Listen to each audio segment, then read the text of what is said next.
Buenas noches, queridos hermanos, bienvenidos a nuestro estudio de martes. Gracias a Dios estamos hoy concluyendo la serie de mensajes sobre el diezmo. Hemos estado viendo esta bendición para nosotros que el Señor ha preparado desde la perspectiva precisamente de la provisión de Dios, ¿sí? El diezmo, recordarán en nuestras lecciones pasadas, hablamos, nace en el corazón de Dios, a través de la revelación que da a Abraham en su encuentro con Melquisedec, de la victoria maravillosa que Dios le ha dado. Cuando Abraham reconoce que Dios le ha bendecido de esta manera tan especial, entonces, por esa revelación, él da los diezmos a Melquisedec. Ese realmente es el fondo de la enseñanza. Dios queriendo bendecir a aquellos que ama. Dios, hemos comentado, hermanos, nos ama a todos por igual. Dios es todo lo bueno que puede ser con todos. La misericordia del Señor es real en cada una de las personas. Pero hay personas que le permiten a Dios todavía ser más bueno con nosotros. Entienda, Él no hace acepción de personas. Para Él todos somos igual, nos ama a todos por igual. Pero Él todavía quiere bendecirnos más. Pero no pudiéndolo hacer de una manera arbitraria, sino respetando el libre albedrío que nos ha dado. Entonces, hermanos, nos da a nosotros la bendición de presentarnos delante de Él y decirle: Dios, yo quiero todavía recibir más de ti. Yo quiero, Señor, disfrutarte al máximo.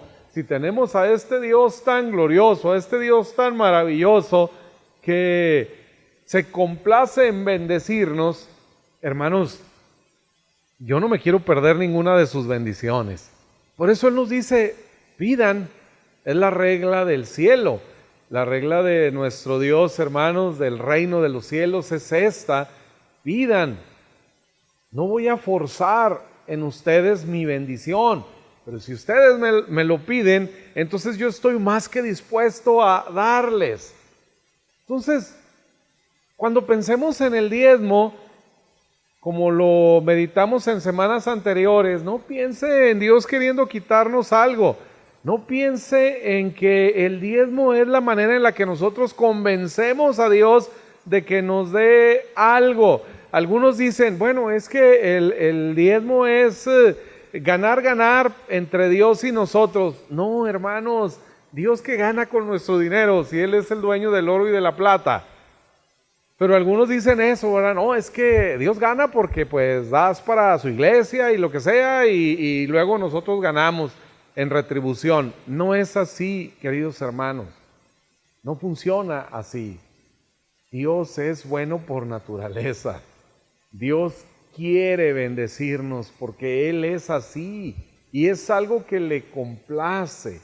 Así que agradezco también, hermanos, a todos los que se han acercado con preguntas relacionadas a este tema, todos los que de alguna manera me han buscado y están también interesados en conocer cuál es la condición y la situación de la iglesia. Recuerde, el apóstol Pablo nos dice que cuando nosotros damos, no debemos de dar ni con tristeza ni por necesidad, ¿sí? Es decir, no quedarnos preocupados por lo que damos, pero tampoco dar porque hay necesidad, porque en realidad no la hay, ¿sí? En Dios tenemos todo.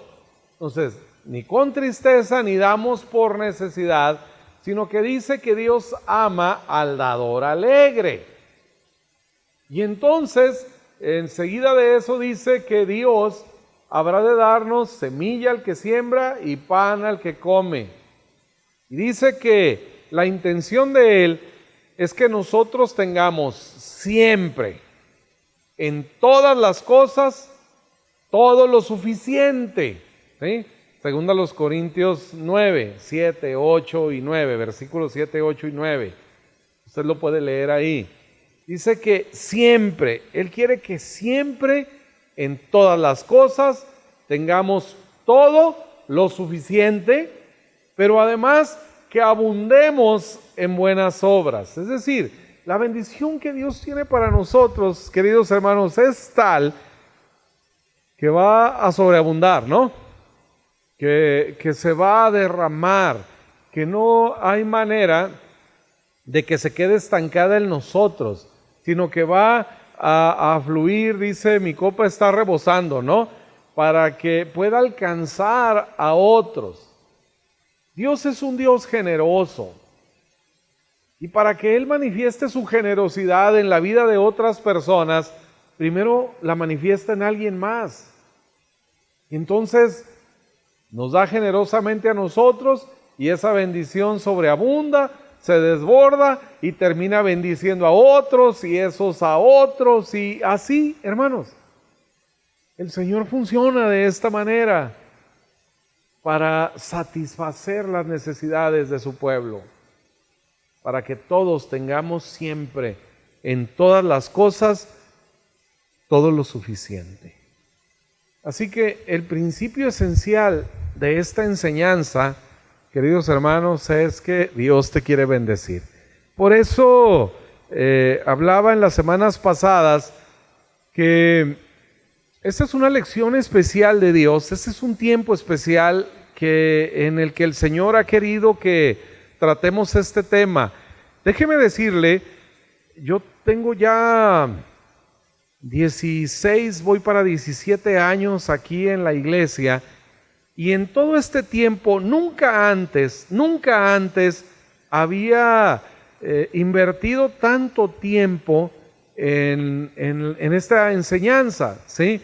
De pronto lo compartía en algún mensaje, en algún estudio bíblico o en cápsulas breves, ¿no?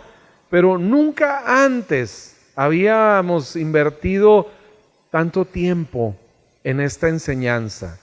Pero si llegó el momento, no es porque estemos en crisis, no es porque estemos enfrentando alguna necesidad. No, hermanos, ha llegado el momento de parte de Dios, porque es el momento en el que Dios quiere tratar con nosotros este tema, porque nos quiere bendecir. Me queda muy claro, hermanos, que hoy Dios, a través de esta enseñanza, está resolviendo crisis que habremos de enfrentar. Hoy el Señor está enviándonos por medio de su palabra una provisión que habremos de necesitar, que Él sabe que habremos de necesitar. Esta enseñanza es particular para alguno de ustedes, pudiera no ser para todos, hermanos. Esta pudiera ser, aunque es una enseñanza que compartimos de manera general, este mensaje de parte del Señor, esta revelación, puede ser muy particular para algunas personas entre nosotros. Algo que Dios quiere hacer en ti. Por eso, si tú has entendido, si te has sentido inquieto con esta enseñanza, agradécele a Dios porque es para ti.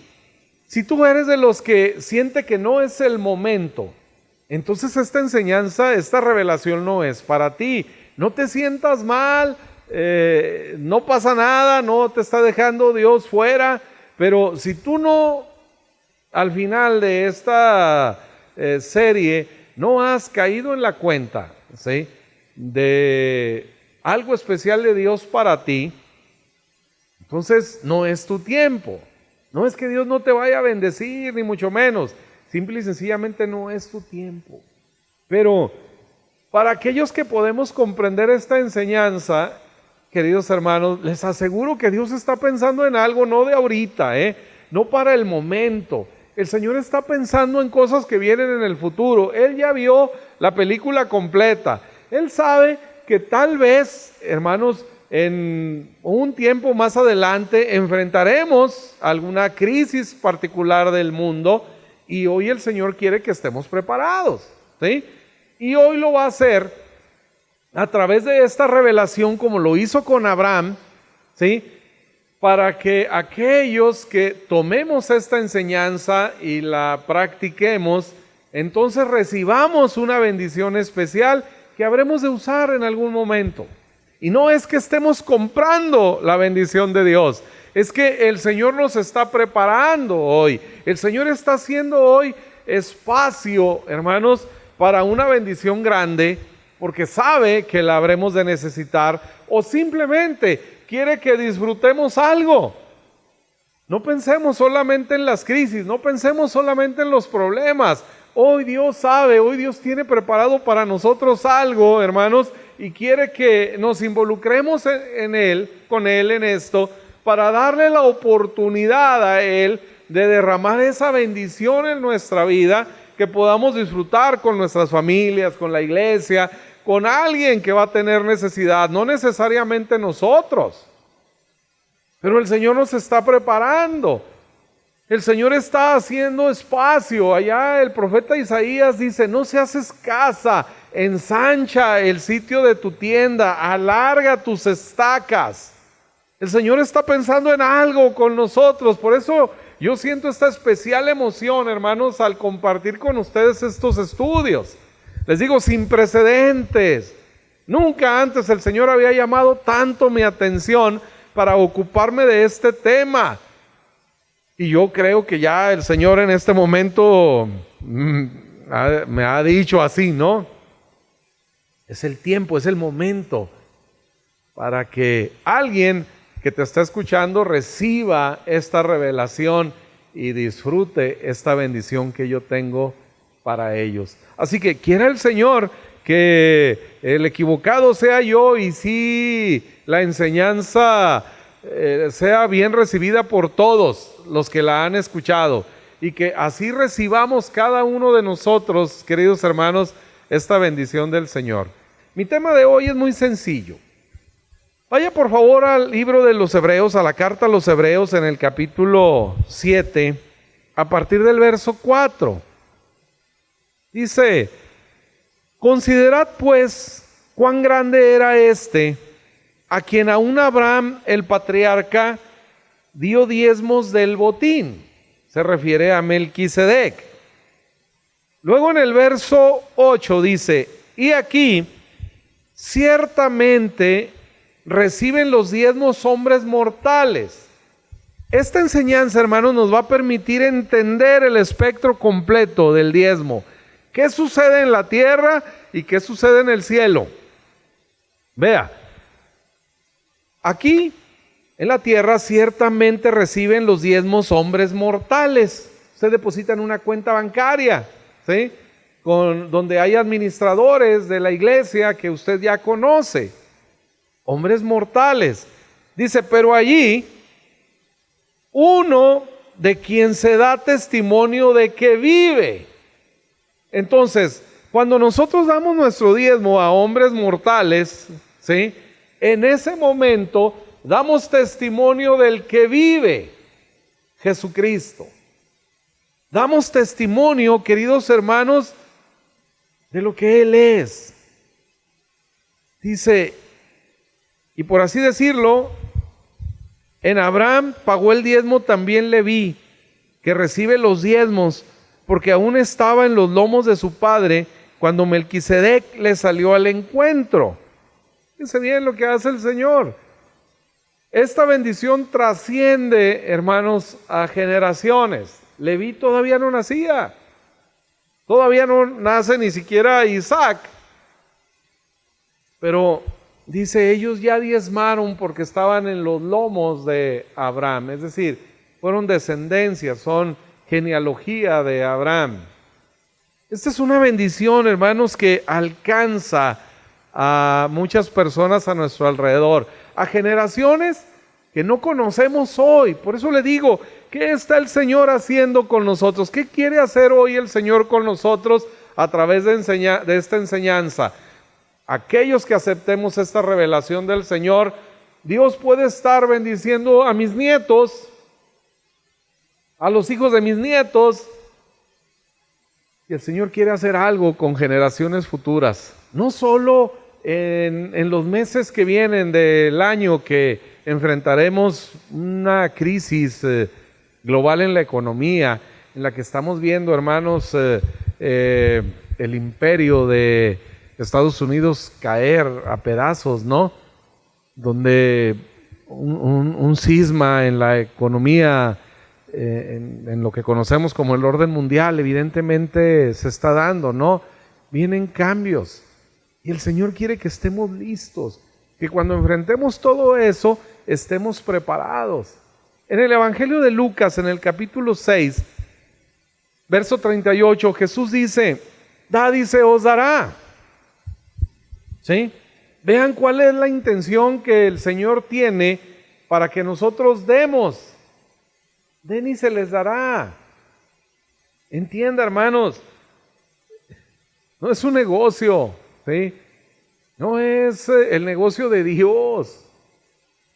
No, hermanos, el Señor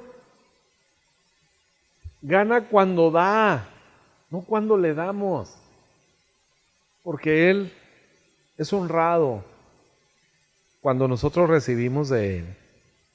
Dad y se os dará. ¿Pero qué se nos va a dar? Dice, medida buena. Algo bueno, hermanos. Dice la Escritura que la bendición de Dios es la que enriquece y Él no añade tristeza con ella.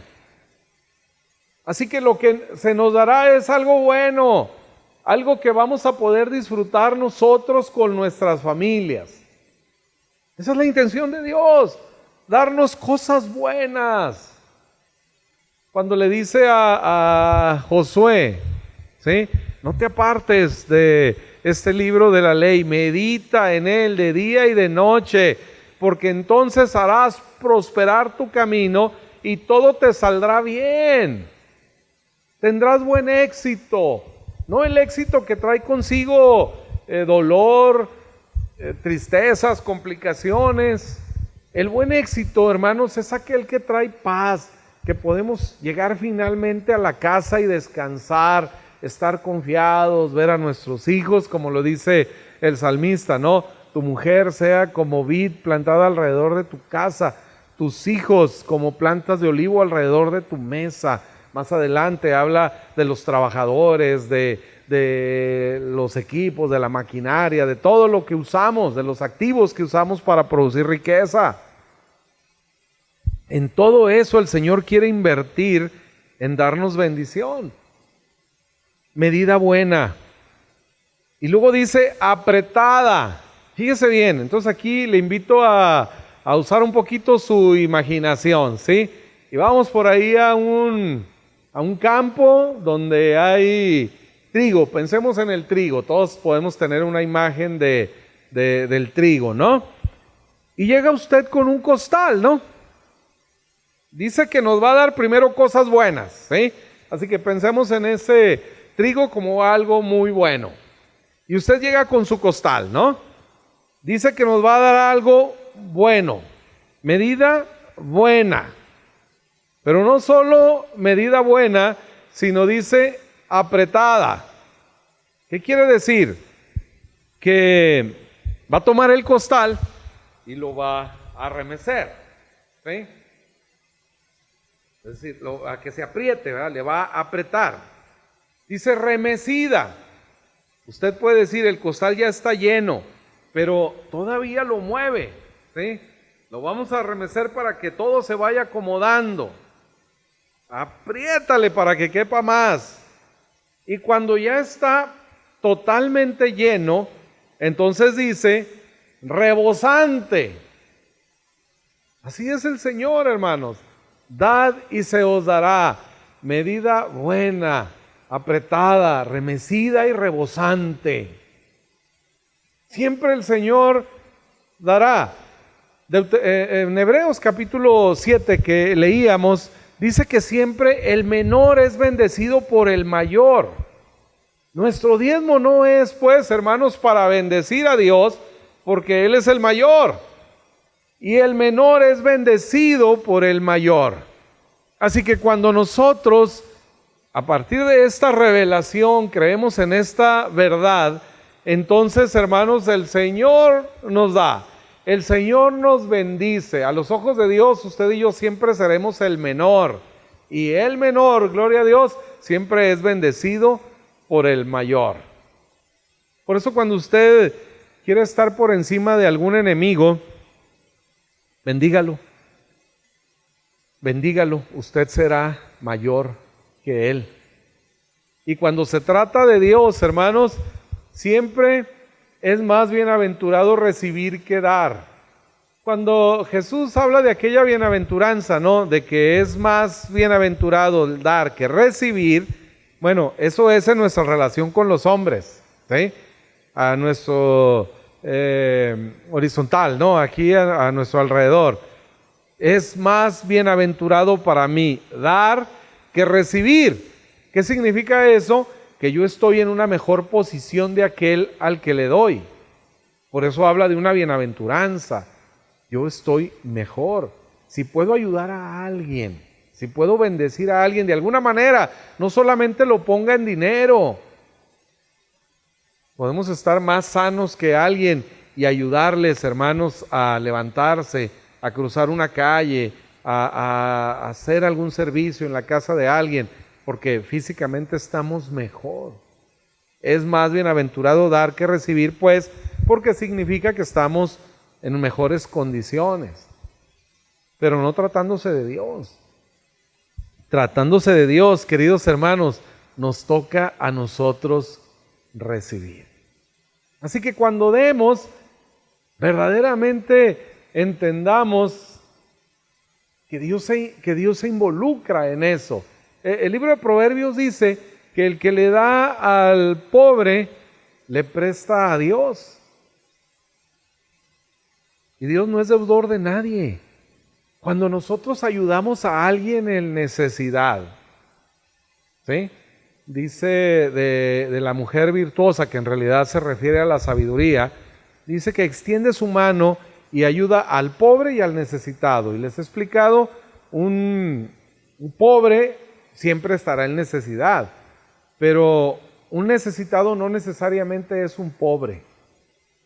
Pero si alguien tiene necesidad y nosotros le podemos ayudar, somos bienaventurados. Cuando Jesús le dijo al hombre rico, al joven rico, si se acuerdan, que le dice: maestro bueno, ¿qué haré para heredar la vida eterna? Y Jesús le dice: bueno, los mandamientos sabes, ¿no? Y le menciona algunos, y aquel joven dice: todo esto lo he cumplido desde mi juventud. Entonces Jesús le dice: bueno, ve y vende todo lo que tienes y dalo a los pobres, ¿sí? Y entonces sígueme. Ahí Jesús le estaba dando una estrategia de negocios maravillosa que aquel hombre no pudo entender. Vende todo lo que tienes, dalo a los pobres. Este hombre realmente no tenía conciencia de Dios. Si hubiera estado consciente de Dios, sabría que el libro de Proverbios dice eso: el que le da al pobre, le presta a Dios. Y que Dios no es deudor de nadie.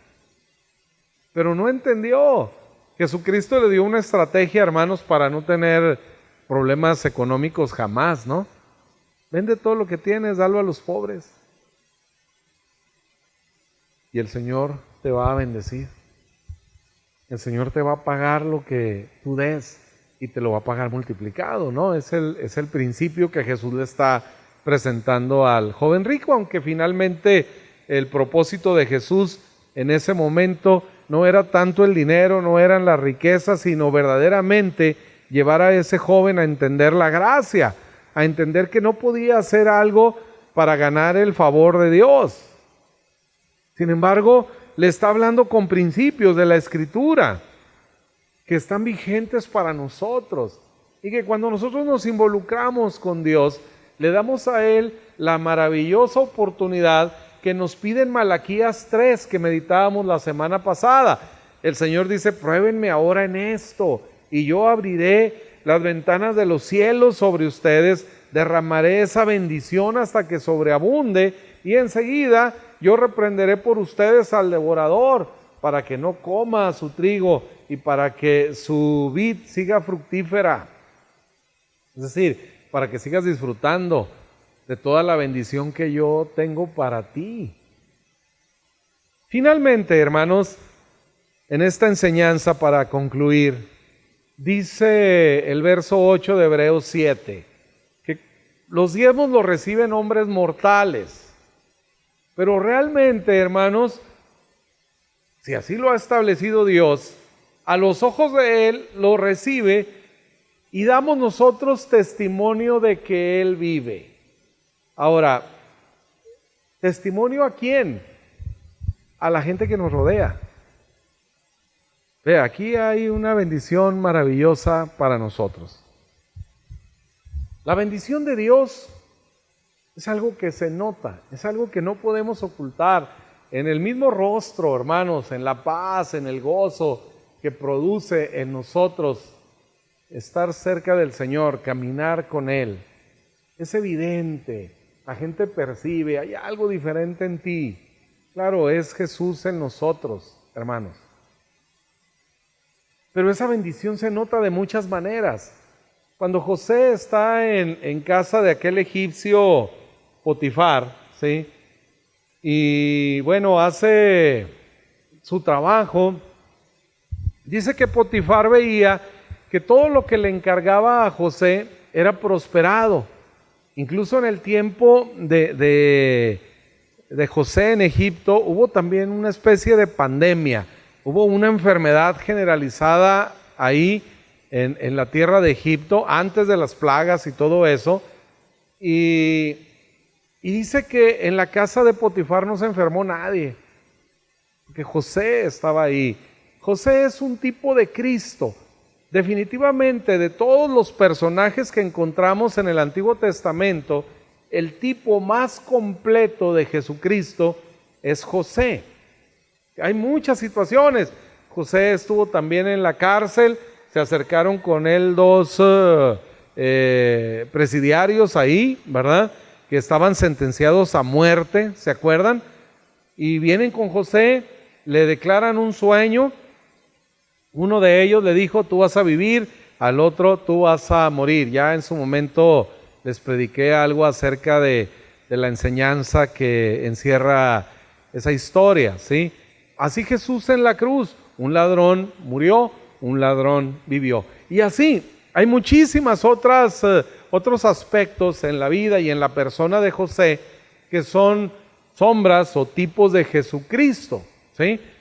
Bueno, desde esa perspectiva, José recibe de parte de Potifar todo. Dice, cuando Potifar le reclama lo del tema de la esposa, le dice, oye, todo, te puse a cargo de todo, ¿no? De hecho, él se lo dice, José mismo se lo dice a la esposa de Potifar. Oye, tu esposo no me ha negado nada. Puedo tomar absolutamente todo, pero no voy a cometer este pecado contra Dios, no contra Potifar, sino contra Dios, ¿verdad? Mucho antes de que existiera una ley que dijera no adulterarás, ya José es consciente de la manera en la que se honra al Señor, ¿verdad? Y entonces todo, Potifar lo puso en las manos de José y absolutamente todo era prosperado. Más atrás en la historia, bueno, pues encontramos a José como un esclavo, siendo vendido como un esclavo en un mercado en Egipto. Y más atrás encontramos a los hermanos de José queriéndolo matar, ¿recuerdan? Y lo avientan a una cisterna y dicen, bueno, pues ahí vamos a dejar que se muera. Le quitan la túnica, la manchan de sangre para llegar con Jacob y decirle, un oso nos arrebató a tu hijo y lo mató. Aquí está la túnica ensangrentada. Y entonces Jacob pues entendió que su hijo había muerto, ¿sí? No pierda de vista esto, porque es el cierre de toda esta enseñanza. Ahora hay un hijo aparentemente muerto. José recibe la información, Jacob recibe la información de que su hijo José ha muerto. Y él ha llorado la muerte de su hijo. Él creyó lo que sus otros hijos le dijeron acerca de su amado José. Entre tanto, José fue vendido a una caravana de ismaelitas que después lo llevan a Egipto para venderlo como esclavo. Ya la historia transcurre hasta finalmente José interpretar el sueño de Faraón de las vacas flacas y gordas y las espigas también fructíferas, productivas y las secas, ¿no? Y entonces José interpreta el sueño y finalmente es llevado al palacio. Así como lo hizo Potifar, Faraón hizo lo mismo, puso a José a cargo de todo, ¿sí? Él era el administrador de la nación que llegó a convertirse en la nación más poderosa de su tiempo, en aquel tiempo de hambruna, ¿sí? Hubo sequía en el mundo y solo en Egipto había alimento. Y ahora José está vivo administrando la nación más rica del mundo, ¿sí? Y por otro lado está Jacob y su familia enfrentando los efectos de la sequía. Ya no hay pan, ya no hay manera de producir, la tierra está árida, ¿sí? No hay manera de trabajar, solo en Egipto hay alimento.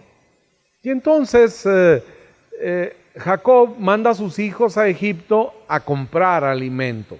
Ellos todavía tienen dinero, Jacob, porque pues tiene la bendición de Dios, ¿no? Y él va a comprar alimento. Manda a los hijos y ya conocemos la historia. Primero José se escondió de ellos a través de el maquillaje y todo lo que traía, ¿no? La vestimenta ahora como un faraón, no lo conocieron. Finalmente José se revela a sus hermanos como aquel que ellos quisieron un mal para él, aquel que quisieron matar, y él les dice, no estén tristes, porque para algo bueno Dios permitió aquella tragedia. Dios me preparó para hacerles a ustedes un bien. Y entonces empieza a platicar con sus hermanos, poniéndose al corriente, y les dice, ¿vive mi padre? Han pasado los años. Y ellos le dicen, tu padre vive. Y entonces él los manda volver a su casa y decirle a su padre que su hijo José está vivo. Muchos años había lamentado Jacob la pérdida de su hijo José. Él los había muerto, había tenido en sus manos la túnica ensangrentada y creyó en el testimonio de sus hijos sobre la muerte de José. Ahora José le dice, vayan y díganle a mi padre que estoy vivo. Y cuando los regresa a casa, antes de irse, pide a sus trabajadores ahí, José, que llenen carretas completas con bienes para su padre, con riqueza, con alhajas, joyas, con ropa. Pide que aquello vaya desbordando de riqueza. Y entonces arman todos aquellos carruajes y los cargan de todo aquel esplendor, de toda aquella riqueza. Y le dice a sus hermanos, vayan, llévenle esto a mi padre y díganle que estoy vivo. Y entonces se van los hermanos de José hasta la casa de Jacob, entran a la tienda y allá afuera están las camionetas llenas de cosas, sí, cargadas de cosas, de riquezas, de todo aquello que José mandó desde Egipto. Llegan y le dicen, tu hijo José vive. Y entonces, dice la escritura, allá en Génesis 45, por allá, les dice Jacob, menciona así la Biblia, y entonces dijo Jacob, no se burlen de mí, mi hijo está muerto, yo tuve en mis manos su túnica ensangrentada, mi hijo murió, no vengan a burlarse de mí. Y dice que Jacob no creyó el anuncio. ¿Sí? No creyó el anuncio de que su hijo está vivo.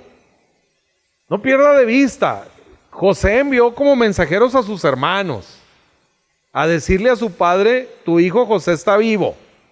¿Sí? José no está ahí, él sigue en Egipto.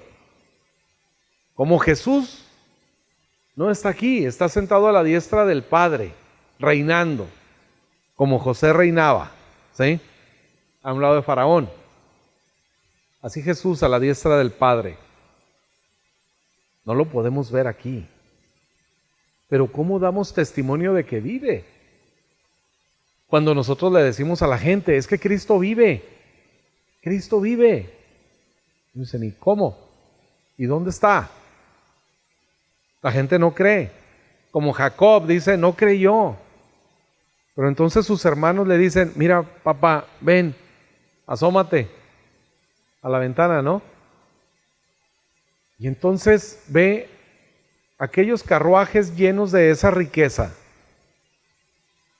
Y entonces dice la Biblia, Israel dijo, ya no Jacob, Israel, el príncipe, dice, no me digan más, mi hijo está vivo. Pero ¿cómo si no lo ha visto? José está en Egipto. Pero cuando él ve aquella esplendorosa bendición, entonces él entiende y dice, ya no me digas más, creo, mi hijo vive.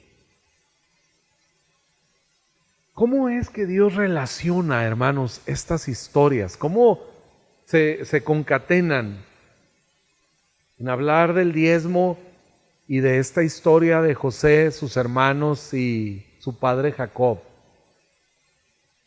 Que en Hebreos 7 acabamos de leer en el verso 8, dice que cuando nosotros damos nuestros diezmos a hombres mortales, damos testimonio de que Cristo vive.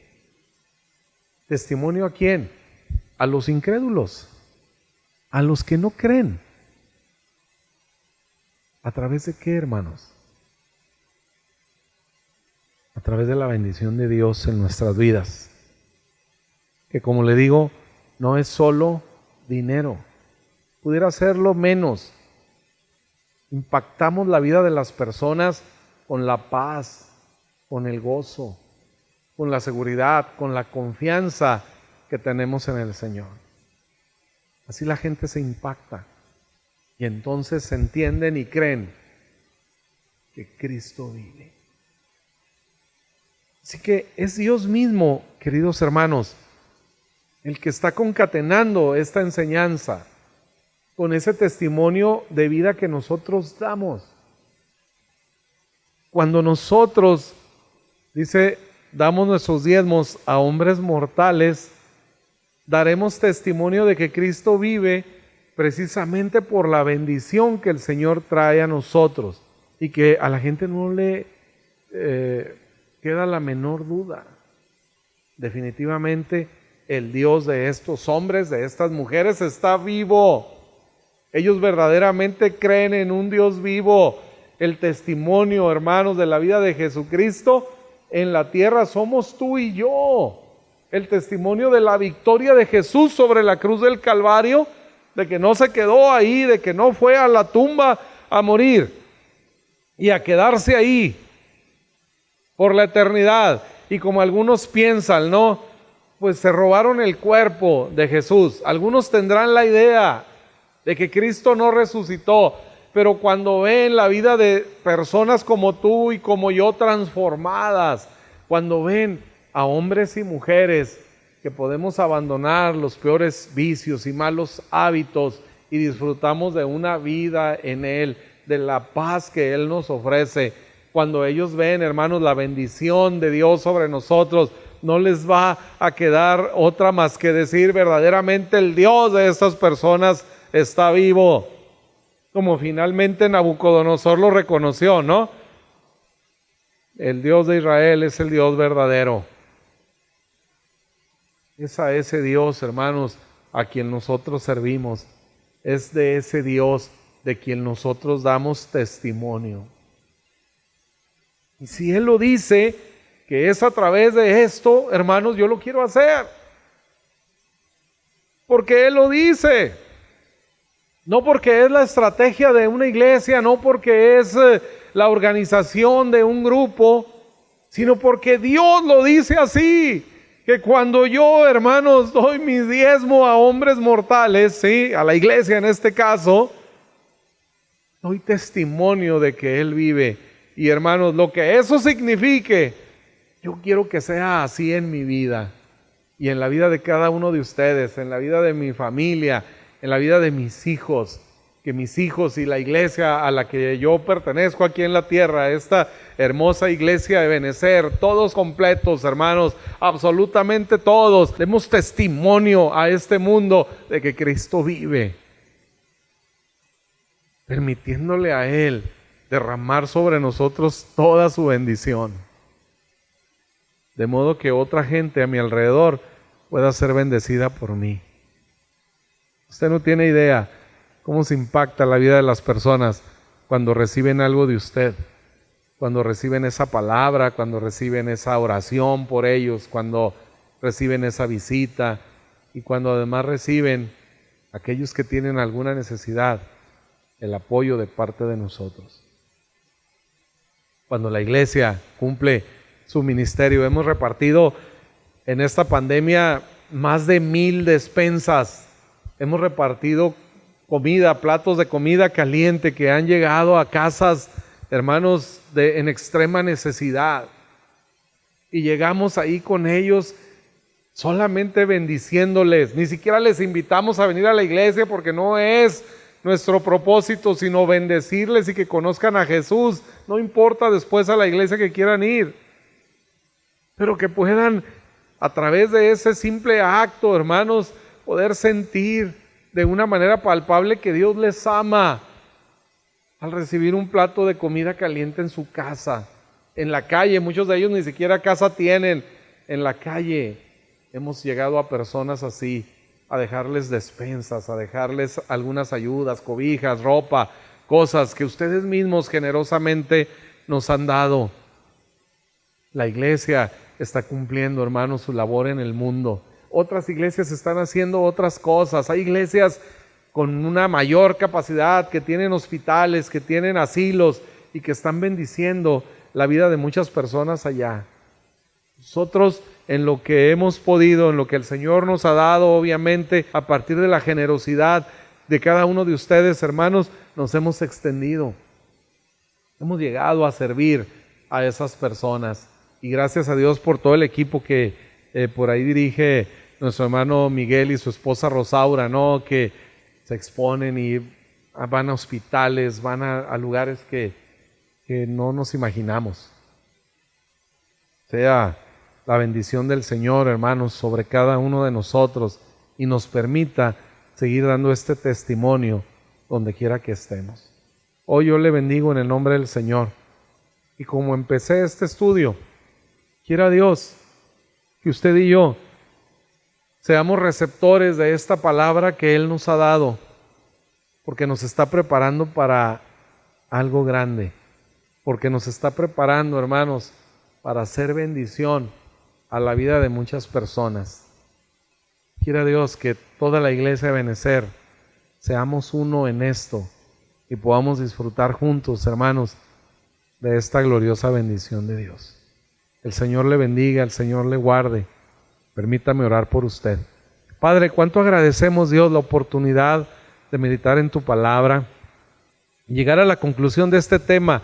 Seguramente hay muchas cosas más que decir, pero sirva, Señor, estos estudios para que tu pueblo tenga una revelación completa de esta bendición que tú tienes para nosotros.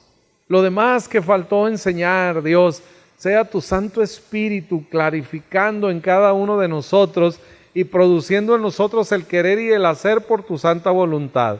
Gracias, Dios, por esta enseñanza, porque a través de ella, Dios, tú estás haciendo espacio para recibir tu provisión generosa en cada una de las familias, en cada uno de los hogares de Benecer. Señor, sea tu bendición sobre cada uno de nosotros desde ahora y para siempre. en el poderoso nombre de Cristo Jesús. Amén. Amén. Felicidades, hermanos. Dios los bendiga. Sea feliz. Cristo vive. Y usted y yo damos testimonio de que Cristo está vivo cada día de nuestra vida. En el nombre de Jesús, hermanos, le abrazo, le saludo y le bendigo. Amén.